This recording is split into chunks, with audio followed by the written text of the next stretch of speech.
सर्वाणि देव सवितर्दूरितानि पराशुवे यद्भद्रं तन्ने आशुवे। मेरा जो वीडियो है उसमें मुख्य है मुक्ति का मार्ग सुगम है, तो उसी पे मैं फिर चर्चा करूँगा आज भजनों के माध्यम से, कुछ प्रवचनों के माध्यम से। इसलिए उस प्रभु की है कृपा बड़ी, याद कर ले घड़ी दो घड़ी, घंटी बज जाए कब पूछ की, मौत हरदम सिरहाने खड़ी। किन्हीं शुभ करे मौका फल है यह, तुझे मानव का चोला मिला, जो भी आया है जाएगा वह, बंद होगा न यह सिलसिला। वेद की कहती एक कड़ी, याद कर ले घड़ी दो घड़ी, उस प्रभु की है कृपा बड़ी, याद कर ले घड़ी दो घड़ी। घंटी बज जाए कब पूछ की, मौत हरदम सिरहाने खड़ी। जो कुछ करना है ले आज कर, कल की प्यारे खबर कुछ नहीं। मानव चोले को कर ले सफल, ढील दे इसमें पल की नहीं। टूट श्वासों की जाए कब लड़ी, याद कर ले घड़ी दो घड़ी, घंटी बज जाए कब पूछेगी, मौत हरदम सिरहाने खड़ी। इस जवानी पे इतराने तो बातों बातों में चुक जाएगी, उभरा सीना सिकुड़ जाएगा और कमर तेरी झुक जाएगी, हाथ में लेकर चलेगा छड़ी, याद कर ले घड़ी तो घड़ी, उस प्रभु की है कृपा बड़ी, याद कर ले घड़ी तो घड़ी। घंटी बज जाए कब पूछ की, मौत हरदम सिरहाने खड़ी। भौतिकवादी चकाचौंध में भूल उसको ने मति मंद तू, सचिदानंद सुख कंद की या शरण में ले आनंद तू। वीर कवि जाए विपदा हरी, याद कर ले घड़ी दो घड़ी, घंटी बज जाए कब पूछेगी, मौत हरदम सिरहाने खड़ी। देखिए, हमें उस परम पिता परमात्मा का चिंतन करना चाहिए, और चिंतन या हम संध्या या भजन जो करते हैं, पहले हम उसको जानें। परमात्मा को समझना जानना ही कठिन मार्ग है, और अपने को ही जानना बहुत कैड़ा है। मैं एक आत्मा हूँ, ये मुझे चिंतन करना चाहिए, मैं आत्मा हूँ। फिर मुझे ये जन्म किस लिए मिला है, मैं संसार में क्यों आया हूँ, क्या लेके आया था, क्या लेके जाऊँगा, ये सारा चिंतन करते रहो। अगर कोई व्यक्ति ऐसी मार्ग चलते हुए और बिना उद्देश्य के मार्ग चल रहा है, तो उसका उद्देश्य कोई है नहीं, ठीक। तो इसलिए बिना उद्देश्य का जीवन भी हमारा बेकार ही है। तो इसीलिए जब परम पिता परमात्मा को भूल गए हैं, अगर हम एक ही शब्द से परमात्मा को ये जान लें कि परमात्मा कण कण में व्यापक है, मेरे कर्मों को देख रहा है, मेरा न्याय करता है, पालन करता है, ये संसार उसी का है, मेरा तो कुछ है ही नहीं। तो इतनी सी बात समझ में आ जाए तो दुनिया के लोगों में जो एक तरह लड़ाई झगड़े फिसाद हो रहे सब भूल जाएंगे कि जब यहाँ मैं कितने दिन का मेहमान हूँ और ये संसार मेरा हो नहीं सकता। दूसरे में भाई मैं कोई गलत कार्य न करूं, जो कार्य करूंगा परम पिता परमात्मा देख रहा है, इतना सा समझ लो। ये सारे मुक्ति के ही विषय पे मेरे जितने भी दृष्टांत होंगे, जो भजन होंगे मुक्ति विषय के होंगे। तो इसलिए अगला भजन, परम पिता से प्यार नहीं, शोध रहा व्यवहार नहीं, इसीलिए तो आज देख लो सुखी कोई परिवार नहीं। हमें परम पिता से प्यार नहीं है, व्यवहार हमारे ठीक नहीं हैं। चाहते हैं शांति मिल जाए, चाहते हैं हमें धन मिल जाए, चाहते हैं हमें आयु मिल जाए, कैसे मिल जाएगी? जो आदमी छल कपट का व्यवहार करेगा तो उसकी आत्मा में तो ऐसी पतन हो रहा है, कैसे लंबी आयु हो जाएगी? जो धर्म के मार्ग पे चलते हैं, सत्य के मार्ग पे चलते हैं, न्याय के मार्ग पे चलते हैं, सेवा के मार्ग पे चलते हैं, उपकार करते हैं, वही लंबी आयु को जीते हैं। तो इसलिए फल और फूल अन्न इत्यादि समय समय पर देता है, लेकिन अचरज ऐसा बदले में कुछ नहीं लेता है। करता है इनकार नहीं, भेदभाव तकरार नहीं, ऐसे दानी का ओ बंदे करता जरा विचार नहीं।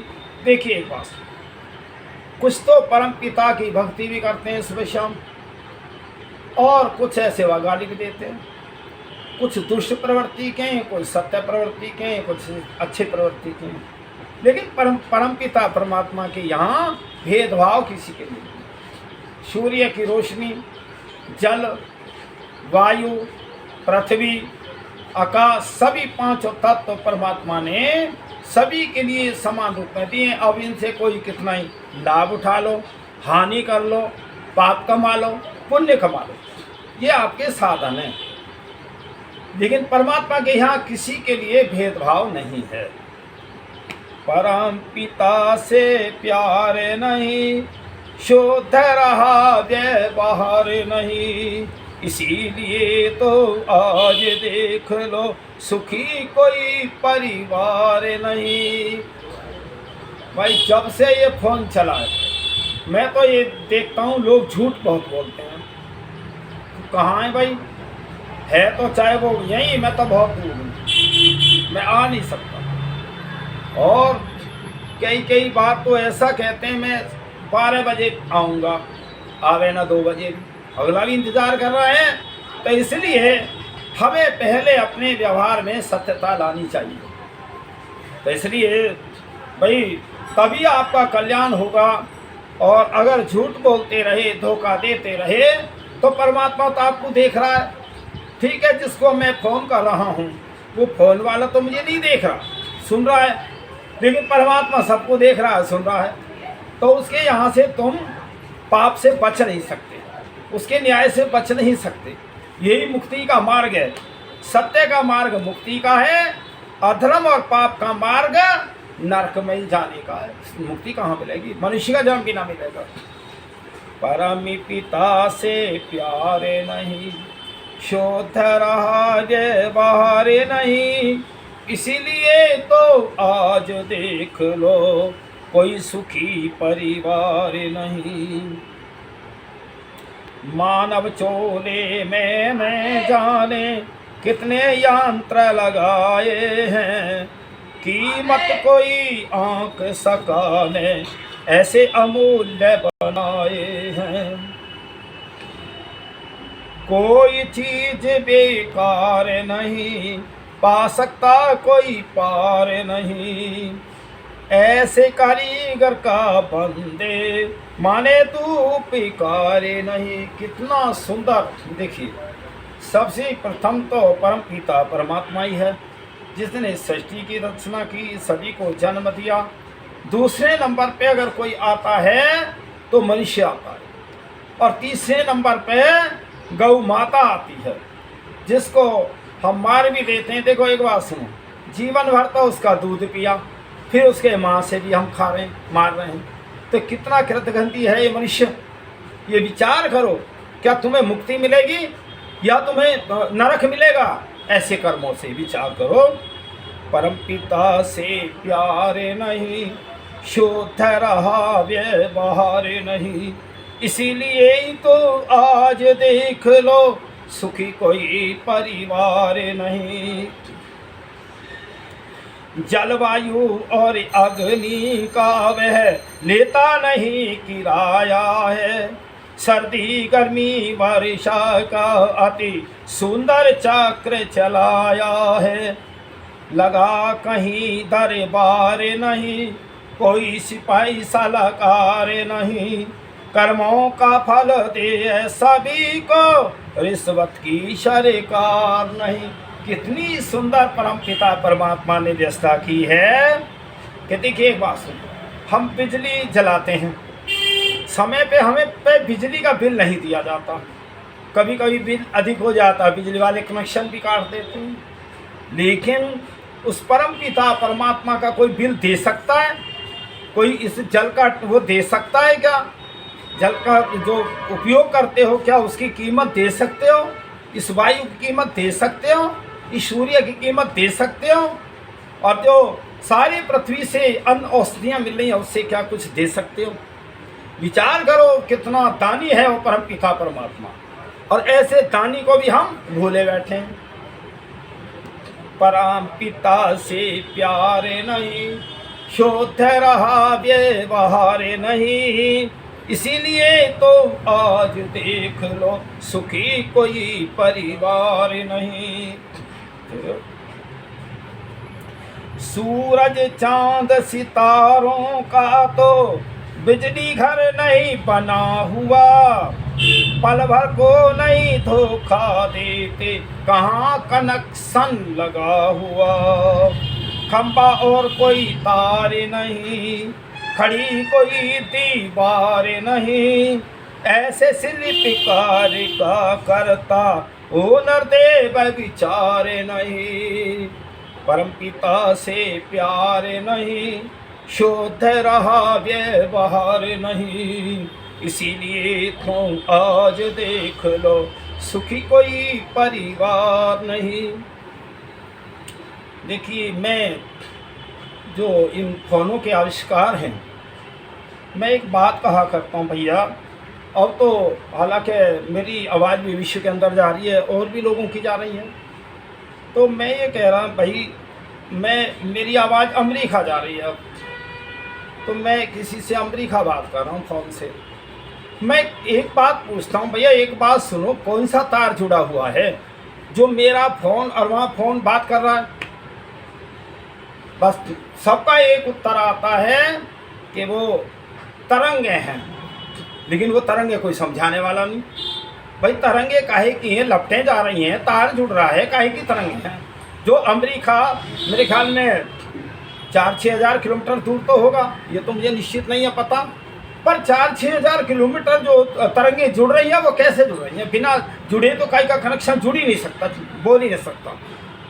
अगर कहीं मेरे फ़ोन का कनेक्शन जुड़ा हुआ है तभी मैं बात कर रहा हूँ, तभी तुम लोग सुन रहे हो। इसका किसी वैज्ञानिक के पास जवाब ही नहीं है। मैंने कहा भैया, सारे विश्व के अंदर जो तरंगे हैं वो परम पिता परमात्मा की हैं। और एक बात और है, जिसको वैज्ञानिक तरंगे कहते हैं, तो तरंगे से तरंगे इतनी दूरी में जुड़ रहा है, विश्व की तरंगे जुड़ना कैसे? बताओ, कोई और रास्ता मुझे बता दो। केवल परम पिता परमात्मा तरंगे हैं, वही अमेरिका में, चीन में, जापान में, रूस में, सभी में, वो सब के आत्मा में व्यापक है, सब कण कण में व्यापक है। चाहे पहाड़, पत्थर, नदी, नाले, समुद्र, वृक्ष इत्यादि पृथ्वी सभी में व्यापक है। वो परम पिता परमात्मा की तरंगे हैं जो आप मेरी बातें सुन रहे हैं या मैं आपकी बातें सुन रहा हूँ। तो इसलिए विचार करो, उस परम पिता परमात्मा का चिंतन करो। आज मैं एक और बात कहना चाहता हूँ। मैं साधु समाज से नम्र निवेदन कर रहा हूँ, मैं निवेदन कर रहा हूँ, मैं कोई आदेश तो नहीं दे रहा। भाई साधु संत हमारे महापुरुष हैं, बड़े हैं, तो मैं एक बात बताना चाहता हूँ कि आपने जो है ये काश्याय वस्त्र अग्नि जैसे प्रतीक के वस्त्र पहने हुए। अग्नि क्या है? जब अग्नि जलती है तो कोई भी उसके अंदर और अवगुण बुराई नहीं रहती है। इसीलिए जब तुमने ये भाई काश्याय वस्त्र पहने हुए हैं और आप साधु हैं, बहुत अच्छी बात है। जब आपने साधु बन गए, घर त्याग दिया, चाहे आप किसी रूप में सन्यासी या वानप्रस्थी हैं, बहुत अच्छी बात है। पर मैं आपसे एक निवेदन कर रहा हूँ, जो आप चाहे मंदिरों में रह रहे हैं, जैसे भी रह रहे हैं, और कई लोग तो गृहस्थी होके कपड़े रंगे और मांगते फिर रहे हैं, ये तरीका गलत है।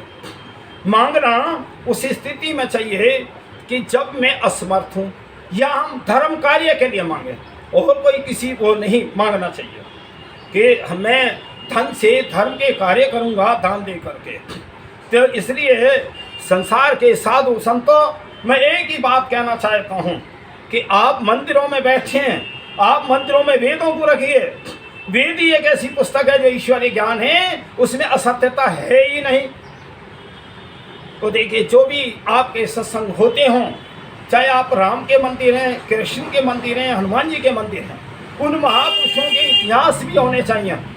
उनका मैं कोई वो नहीं हूँ, लेकिन इतिहास सही रूप में हो। कहीं उन पे ही कलंकित लगा रखे लोगों ने, तो ये कोई इतिहास हुआ? और इतिहास भी इन पुस्तकों को अगर लिया करो, जो किसी वैदिक विद्वान ने उनका संशोधन किया हो, उन पुस्तकों को रखो, उनका स्वाध्याय करो। अब एक बात सुनो, आपके ये मंदिर क्यों लूट रहे हैं, मंदिर क्यों तोड़े जा रहे हैं? आप कार्य ही नहीं कर रहे हैं। आप बहुत बड़ा संगठन जोड़ सकते हैं। आप अगर 4 साधु हैं, उनमें एक पढ़ा लिखा है, तो वो पढ़ा लिखा साधु रामायण पढ़े, गीता पढ़े, अच्छी अच्छी पुस्तकें पढ़ें, वेदों को पढ़ें, वेदों की सरल हिंदी में ही आप वेदों को पढ़ लें। तो जब आपका एक संगठन जुड़ेगा तो वास्तव में आपकी एक शक्ति पैदा होगी। दूसरी बात, जो ये जिनको तुमने धूने बना रखे हैं, आग तो जलाते हैं इसमें, लेकिन सुरपा गांजा पी पी करके उसी में डालते रहते हो। ये ऐसे धूने नहीं थे, ये हवन कुंड थे। यहाँ ऋषि मुनि हवन किया करते थे, दैनिक ही सत्संग किया करते थे, इसलिए थे। मेरी बातों पे ध्यान दो, सुधार करो। ये मुक्ति का मार्ग बहुत अच्छा आपको इसमें इस समय अवसर है। इस समय गृहस्थ में अवसर नहीं मिलता परमात्मा के तरफ जाने का, क्यों? गृहस्थ का कार्य बहुत बड़ा है। इसलिए मैं भी अब गृहस्थ से निवृत्त हो चुका हूँ। मैं बिल्कुल बच्चों का कोई कार्य नहीं देखता, मैं केवल समाज का कार्य देखता हूँ, स्वाध्याय करता हूँ। तब मेरे मन में एक विचार आया, क्यों संसार को मैं अपना जो मैंने सीखा है वो बताऊँ।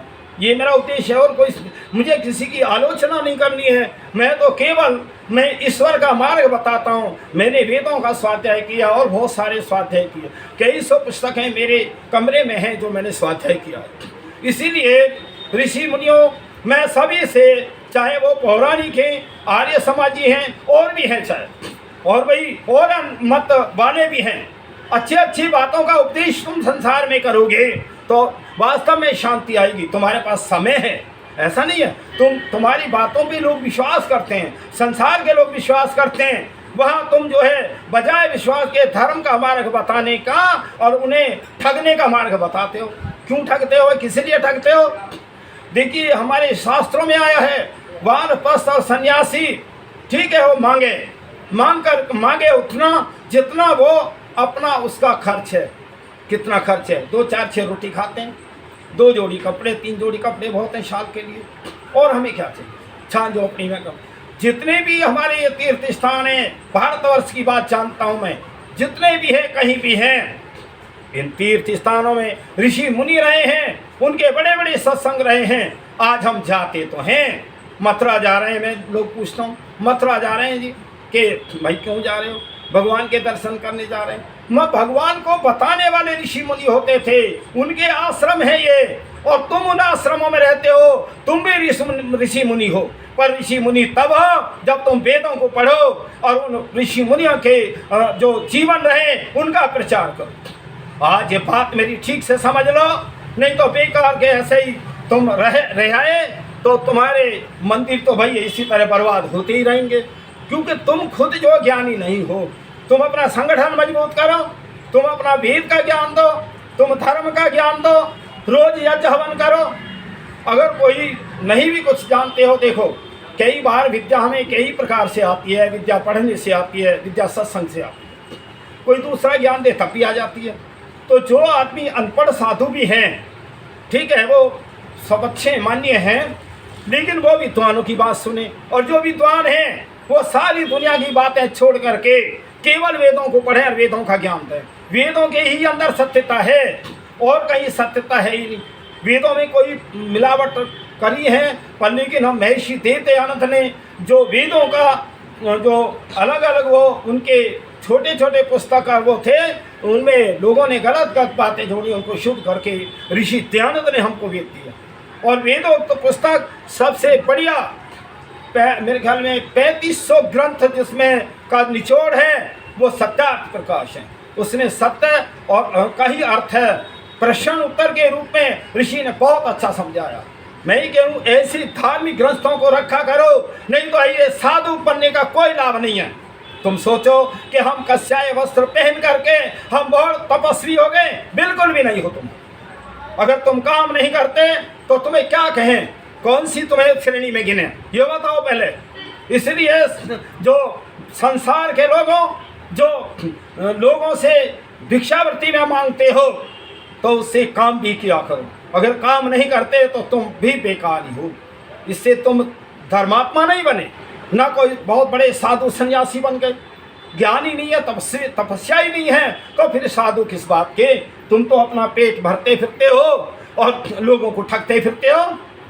और मैं कह रहा हूँ ये संसार के लोगों, तुमसे भी मैं एक निवेदन कर रहा हूँ, जो भी कोई हमें बहकाए, कोई भी कुछ कहे, तो हमें उनसे भी सावधान रहना चाहिए। मैंने कितने ही कई से लोगों की एडें जो उसमें आती थी वो बंद करा दी। अब पेपर में देते थे कि जी 100 रुपये में तुम्हारा ये कल्याण हो जाएगा, फलाना बाबा, वो बाबा, वो बाबा। मैंने बहुत लोग में एक 2 प्रश्न किया करता हूँ। मैं कहा भैया एक बात सुन, तू 100 रुपये क्यों ले, मैं लाख भी दे दूंगा, अपनी संपत्ति बेच में करोड़ भी दे दूंगा तुझे। मेरी 2 समस्याएं तू उन्हें पूरी कर दे, मैं जो है तुझे 1 करोड़ दे दूंगा अपनी संपत्ति बेच करके। बोले जी के बताओ समस्या।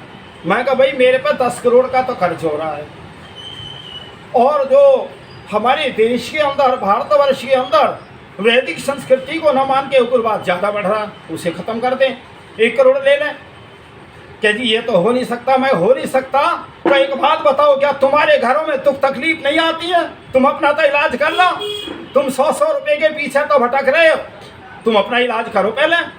तो इसलिए संसार के लोगों, ऐसे ठग से भी सावधान रहना चाहिए, जो हमें ठगते हैं, लूटते हैं और हमारी मेहनत की कमाई को ऐसे लूट लेते हैं। और तुम भी लूट जाते हो कितने ही कि जी वो आपका ये धन दुगना हो जाएगा रुपया। ये जो आपकी चीज़ें महिलाएं बहुत आ जाती हैं इनके बहका देंगी कि ये दुगनी हो जाएगी, और निगाह बचा या कोई वहाँ ईंट पत्थर रख दिए, क्या रखते हैं, क्या क्या करते हैं, कहीं कोई वो नकली रखते हों। तो इस प्रकार से ये सब सारे ठग हैं, इनको साधु मत कहो, पेट भरते फिरते हैं। मैं बिल्कुल मैं साधु समाज को मैं एक तरह नमन करता हूँ, पर ये साधु ऐसे लक्षण साधुओं के नहीं हैं। साधु तो जो है वो है जो अपनी भी सुख दुख की परवाह न करता हुआ संसार को लाभ दे, संसार को धर्म के मार्ग पे चलाए, वो है असली सन्यासी। जो पढ़ के तो देखो सन्यास के नियम क्या हैं। तो सन्यासी भाई बिल्कुल अपने तन और उसकी परवाह न करता हुआ वो संसार जो है उसके बच्चे हैं। जब बच्चे हमने पीछे छोड़े या कोई गृहस्थी में नहीं भी गए कोई बात ना है, पर ये संसार के बच्चे बच्चे हैं सन्यासी के। इसलिए इस विचार करो, वो संसार को ज्ञान दो, नहीं तो कोई फायदा नहीं मंदिरों में रहने से। तुम बेकार की भीड़ कर रखी है, फिर रोते फिरते हो जब कोई नुकसान हो जाता है। अगर तुम में ज्ञान हो तो तुम बहुत बड़ा संगठन जोड़ सकते हो। कैसे नहीं जोड़ सकते? तो वो संगठन तुम्हारा रक्षक रहेगा। किसकी हिम्मत है कि जो मंदिर में आ जाए? इसे विचार करो, तुम ही अज्ञानी हो, इसलिए तुम लुट पिट रहे हो साहब। और देखिए, और दूसरा, जब कुछ काम तो होता ही नहीं, खाते पीते मोटे हो रहे हैं, कई सुल्फा उड़ाते हैं, कई शराब भी कई लोग पीते हैं, और गांजा सुल्फा नशे में पड़े रहते हैं। तो क्या ये इसी का नाम साधुपन है? क्या यही हमारी वैदिक संस्कृति थी? क्या ऐसे ही हमारे ऋषि मुनि थे? अरे मैं कहूँ आज से मेरी बातों को समझ लो, और जो अज्ञानी और मूर्ख हो मंदिर भी छोड़ दो। मैं कह रहा हूँ उनका लाभ क्या है मंदिर के अंदर? जो अज्ञानी और पाखंड ढोंग फैलाएं तो उनसे कोई लाभ नहीं है। इसलिए विचार करो, बल्कि मैं तो ये कहता हूँ सबकी परीक्षाएं होनी चाहिए, जो योग्य हों तभी ठीक है। तो ये जो है तब जो है ये देश का कल्याण होगा, सारी दुनिया का कल्याण। सन्यासी के पास बहुत समय, सारा ही समय है। पहले सन्यासी अपने को सुधारे अपने को, और फिर जो पब्लिक को सुधारे तो कल्याण हो जाएगा, अधर्म और पाप जो खत्म हो जाएगा। लेकिन जब भाई जो सुधारक हैं वही गहरी नींद में सोए हुए हैं, इसी के कारण ढोंग और पाखंडियों के कारण हमारा देश गुलाम हुआ था। ये मैं तो कहूँ उसमें भी ऋषि दयानंद कहते हैं दो कारण हैं। एक तो जो क्षत्रिय था वो भोग विलासी रहा, उसने अपने राज्य को नहीं देखा, और जो ब्राह्मण वर्ग था जिसने वेद का ज्ञान देना था उसे भी ज्ञान नहीं दिया। उसे भी ये बहकावे पूजा पाठ तो बहुत बताई, लेकिन कोई समाधान नहीं बताया। अभी मुहूर्त देखते रहे, शत्रु हमारे घर में घुस गया, हम मुहूर्त देख रहे हैं। इसलिए विचार करो। महर्षि मनु एक बात कहते हैं कि पहले शत्रु को मारो और फिर विचार करो। लेकिन उस वैदिक संस्कृति, ऋषियों की संस्कृति को हम भूल गए, इसीलिए हम ये हमारी वैदिक संस्कृति समाप्त होती जा रही है। भाई कहीं हर तरह की सबकी जिम्मेदारी है। भाई ब्राह्मण का काम है ज्ञान देना, और क्षत्रिय का काम है राष्ट्र की रक्षा करना, और जो वैश्य होते थे वो व्यापार आदि सब करना। और तो इसलिए ये तीनों वर्णों की राष्ट्र की जिम्मेदारी है। तो हमें जो है अपने अपने कार्यों में हमें बिल्कुल तन मन से काम करना चाहिए। जब तक ये मेरा जीवन है मैं अच्छा ही कार्य करता रहूं, कोई गलत कार्य न करूं। जिस भी पद पे मैं रहूं पूरा ईमानदारी के साथ काम करूं। भाई इस पे तो मैं बहुत बढ़िया जो लाल बहादुर शास्त्री का इतिहास मिलता है, बहुत कमाल का इतिहास है। प्रधानमंत्री थे, और प्रधानमंत्री के कार्य में उस समय कार थी, उनपे सरकारी गाड़ी थी। एक ना लड़के ने उनके ने 14 किलोमीटर गाड़ी चला दी बिना अनुमति के उनके। तो शास्त्री को जब पता लगा कि तू 14 किलोमीटर जो गाड़ी चली है सरकारी, इसका पैसा जमा कर। कितना कमाल का वो सन्यासी था, मैं सन्यासी कहूँगा। और आज भी हमारी सत्ता भारतवर्ष की सन्यासियों के हाथ में है। मैं सन्यासियों से भी इनसे निवेदन करता हूँ कि राष्ट्र के लिए रात दिन चिंतन करके हमारा राष्ट्र जो पहले गौरव खो चुका है उस गौरव पे आए। ये सभी का कर्तव्य है, साधु समाज का भी कर्तव्य है। जो तुम इस देश का अन्न पानी खाते हो और फिर इसका काम नहीं करते राष्ट्र का, तो तुम कृतघ्नी हो, तुम कर्जदार हो, तुम्हें आगे मनुष्य जीवन नहीं मिल सकता। इसलिए जिस पद पे भी रहें तो हमें भाई काम करना चाहिए। एक दिन भाई वो लाल बहादुर शास्त्री वो थे रेल मंत्री। रेल का होगा एक्सीडेंट, जब एक्सीडेंट किसी, अब रेल तो चला नहीं रहे थे शास्त्री जी, रेल का एक्सीडेंट होगा, सुबह इस्तीफा लिखते हैं, और इस्तीफा लिखते हैं मेरे कार्यकाल में रेल का एक्सीडेंट हुआ। कमान का वो था वो सन्यासी यही होते हैं, ऐसा नहीं है कि गृहस्थी सन्यासी नहीं हो सकता। और एक बार जब बच्चों को पढ़ाते रहो, शिक्षा टीचर थे, टीचर में 50 रुपये मिलते थे उनको। जब 50 रुपये मिलते थे तो वो एक दिन किसी पड़ोसी ने, उनकी पत्नी भी खड़ी थी, शास्त्री जी हमें 100 रुपये उधार दे दो। शास्त्री बोले भैया मुझे 50 रुपये मिले, 100 तो मेरे पास है ही नहीं। तो उनकी पत्नी ने बाद में फिर 100 रुपये दे दिए।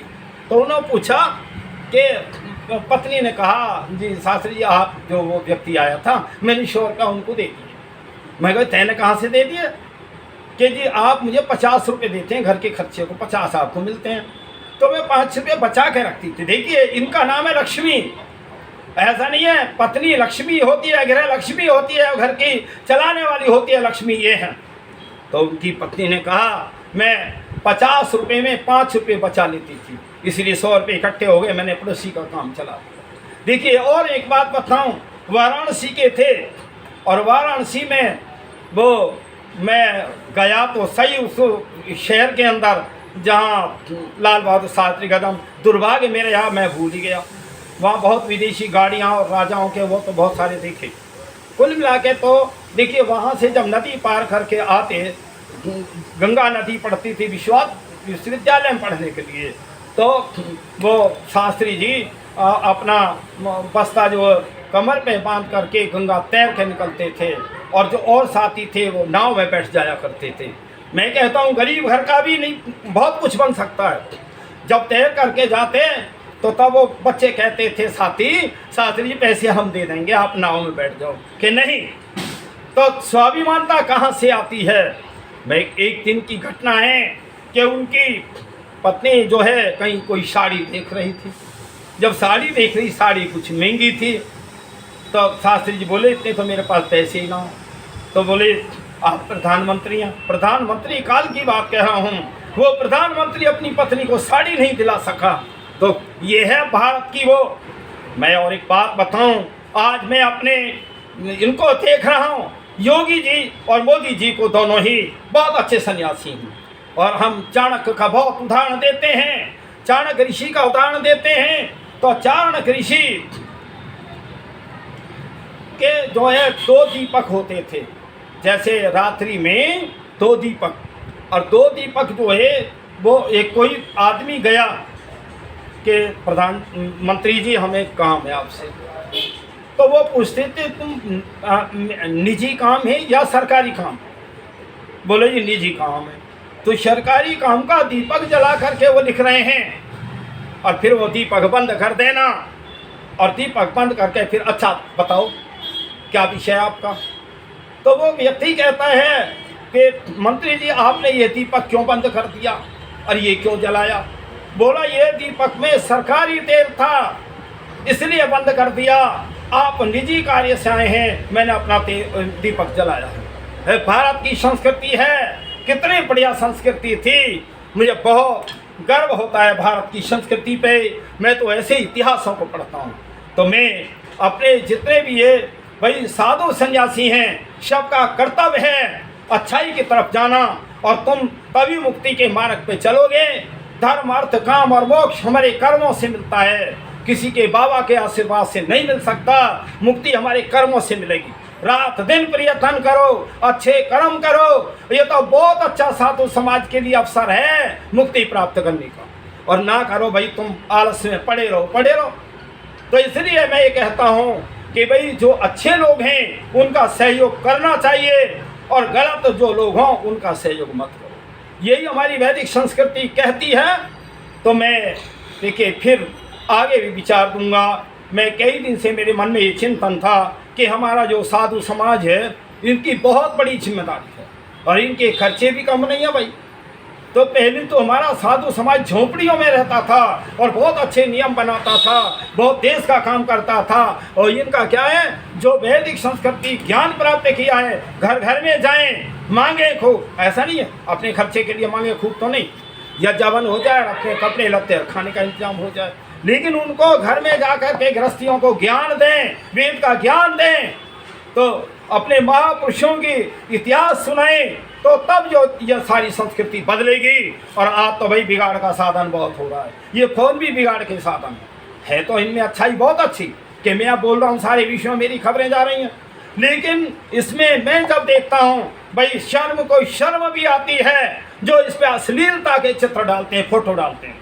तो इसलिए विचार करो, ये वो ऐसे पाप भी मत कमाओ, पुण्य कमाओ, धर्म कमाओ, इस पे वेद का ज्ञान दो। आप बहुत धर्म कमा रहे हैं, आप मुक्ति के मार्ग में जा रहे हैं। तो इसलिए यही मुक्ति का मार्ग है।